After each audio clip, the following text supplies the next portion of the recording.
Hey guys, welcome back to the channel. And this afternoon I watched this film which I had never heard of before, never knew anything about it. But here's one of the good things: on Facebook Reel, I actually saw almost on cue. On Facebook Reel, I actually saw a clip from the film with one of the lead characters getting arrested, and seeing that it was Hilary Swank and Hilary Swank and Sam Rockwell. I thought I'd try it. It's a legal drama, but it's more of a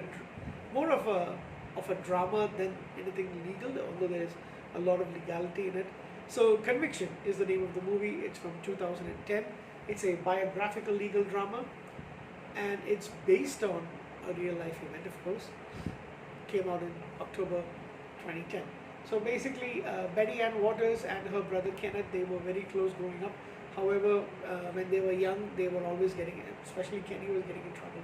Their mother didn't have much of a control over them, so they were finally separated and sent into two different foster homes. But they managed to always keep, close with each other. And as they grew up, they were even more closer.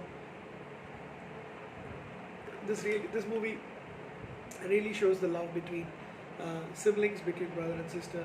They're very close.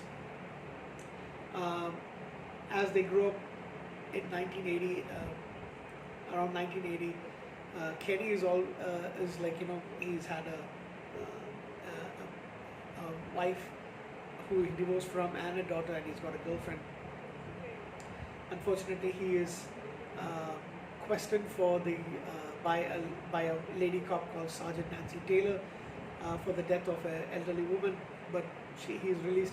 However, 2 years later, during a funeral for their grandmother,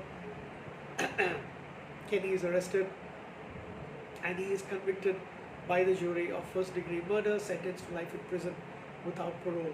The main witnesses for his case that kind of doomed him were Sergeant Taylor and Kenny's ex-wife Brenda and ex-girlfriend Roseanne. And it is Betty who decides that she's going to fight this, so much so that her husband and her get separated, and then finally they get divorced as well. She's got two sons, Richard and Ben, and it's like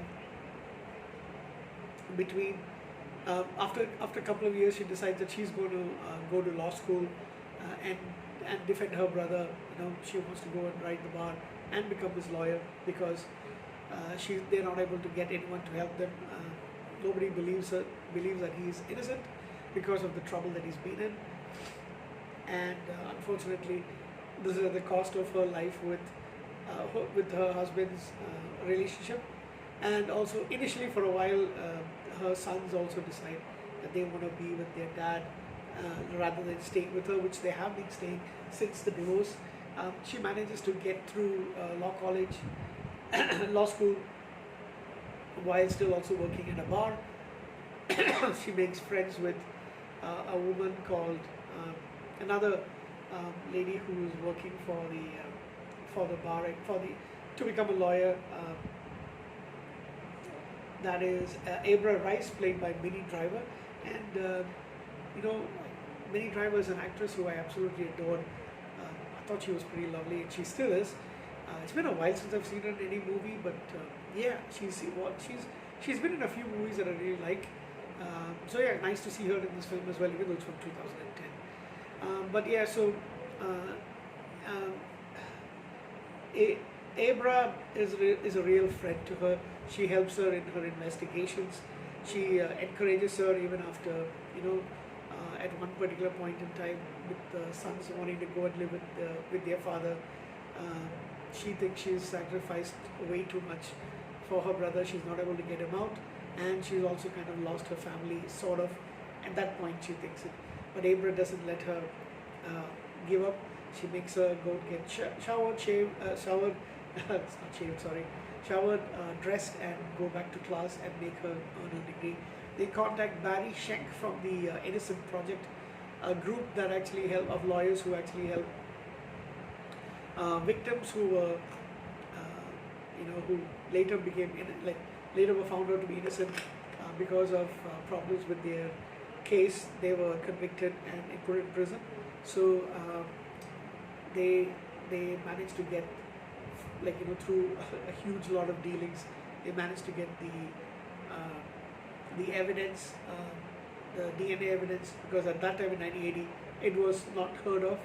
However, with the new evidence, they find out that the blood found at although it matches his type, it is not Kenny's blood. So then they have to approach the witnesses and get them to state that because they were given money by the cops, especially led by the lady officer, Sergeant Nancy Taylor, played by Melissa Leo, and both his ex-wife and his ex-girlfriend lied about his whereabouts, and thereby that since they recanted their story, it came to light. I mean, it basically came out that one, the blood is in his. These people were given money to lie, and therefore he is finally let free. It's also a little bit about Hilary Swank's character Benny Ann trying to get his daughter, Kenny's daughter, to reconcile with her father. She was like 3 or 4 when he was put into prison, and she's a grown woman now. He's never seen her since then. She managed to convince her, so she also comes to his in his support. And when he is released, father and daughter have a reunion.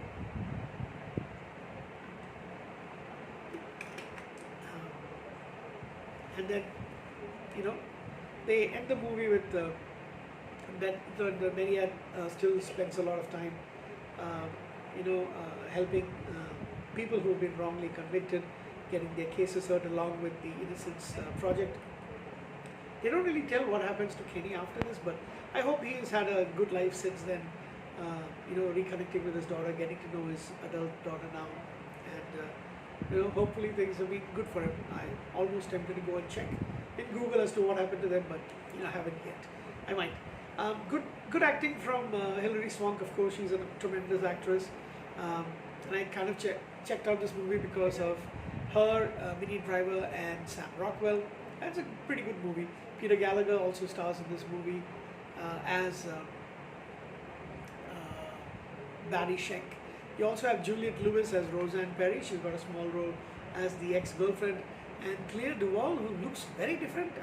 Probably it's because of the way that she's kept. Plays Brenda Marsh, the ex-wife of Sam Rockwell. Both her and Roseanne were the ones who lied about what he was doing. And yeah, that's basically it for the movie. It's kind of dragging the beginning part. I think it kind of picks up towards the latter, maybe like 30 minutes of the movie, 30-40 minutes of the movie. So I was a little bit bored and a little sleepy towards the beginning. I gotta say, I will give this movie a 7 out of 10.